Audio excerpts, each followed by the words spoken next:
if you haven't seen the last episode of my diary, it's probably advisable that you watch that, because this is very much a continuation of that. And in the last diary, I just had a baby, my fishing had changed quite a bit because of that, and a lot of the fishing I'd done and spoke about in that last video was day fishing, morning sessions, that kind of stuff, things I could fit in around the situation I found myself in with a newborn child.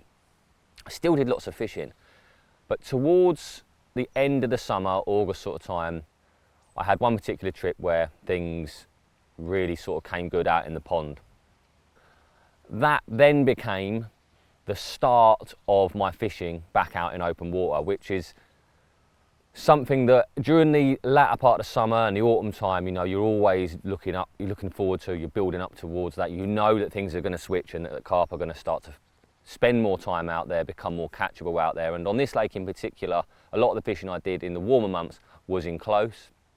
But that trip, because it went so well and kind of ended so badly, but like I say, watch the other film to really get the gist of what I'm talking about there. From that point on, I kind of decided, right, I need to be fishing out in the pond. And I basically went back to the lake as quick as I could. I hadn't done any night fishing. That session was the first bit of night fishing I'd done since the baby. And the next trip I did, once again, I was night fishing, and this was going to be the start of that. So back to my normal thing, you know, 2 or 3 nights a week, generally based around the weather. And on this particular session, my next trip back, the weather was good. We had southwesterlies, warm, grey, cloud, rain, and just about everything really that you want from fishing on the bottom. Now, those kind of conditions on this lake I'd always found were good for getting bites out in the lake.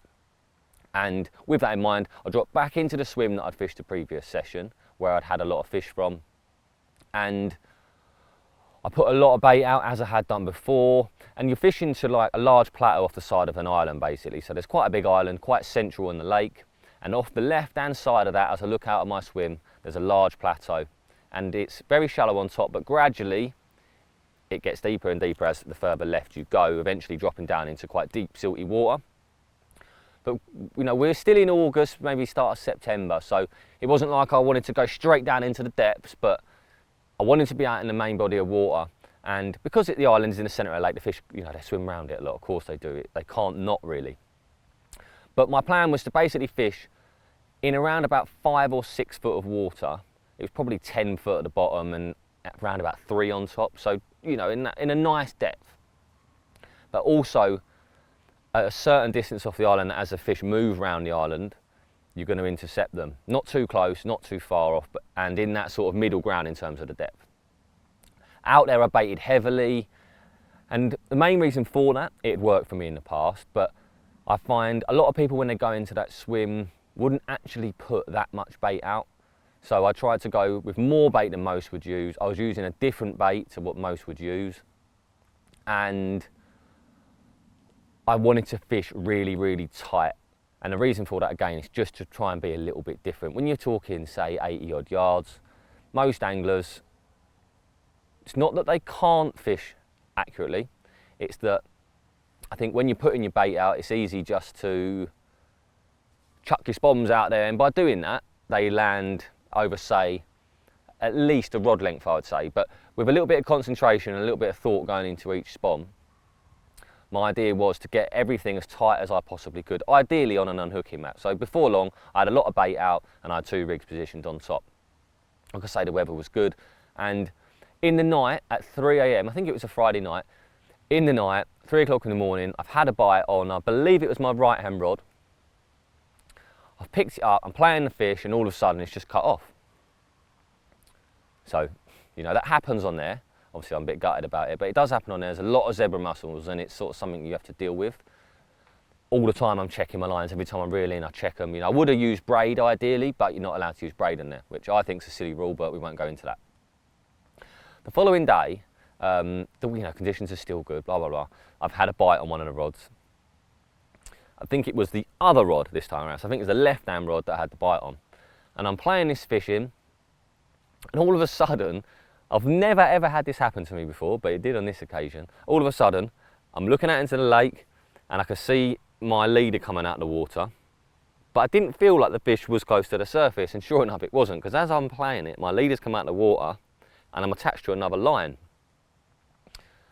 Now, I didn't really know what to think. Obviously I just assumed, right, I've got a trailer here. But as I played the fish and as I eventually got hold of the line and saw the line, I realised it was my line I'd been cut off during the night. A couple of hours later, it's obviously gone back through the other rod. And basically I landed a fish called Stew's Lin. It's a lovely carp, one I'd wanted to catch, quite an old fish, big slabs along.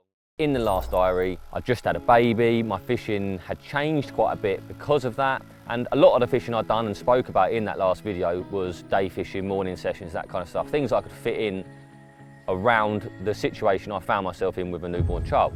Sat in the swimming really hot, I've walked down to the snags. You know, it's not often I saw the big common, it really wasn't. Very, very few occasions did I ever actually lay eyes on that fish up close and personal. I remember saying, you know, it looks all of 50 pounds to me. It's really big at its back end. I remember just looking at it thinking, how am I going to catch you? A guy called Jens came round. I got on with him quite well, he was a sound bloke. He came round to my swim as I was dealing with it and helped me do my pictures and whatnot. And he said to me, I've seen that caught with a big one a few times. And then as he's gone, I'm sat on my bed chair and I'm thinking, I am going to have it. For weeks I'd felt close. And I felt like every session I went there, I was getting closer and closer and closer. And the carp I'd caught around the time, you know, I was ticking him off.